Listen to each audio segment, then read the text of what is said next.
Place the heat reflector on your heater before adding the stones. Start by peeling off the protective film from the heat reflector.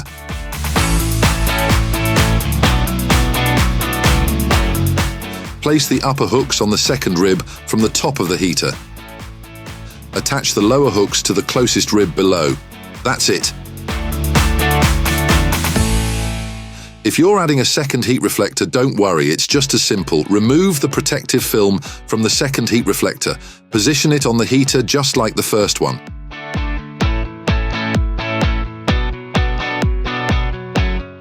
Use the included bolt and nut to secure two reflectors together. Install both reflectors at the top as shown.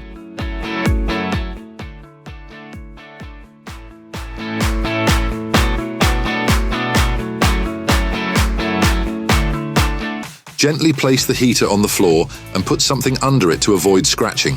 Now, connect the two reflectors from the bottom.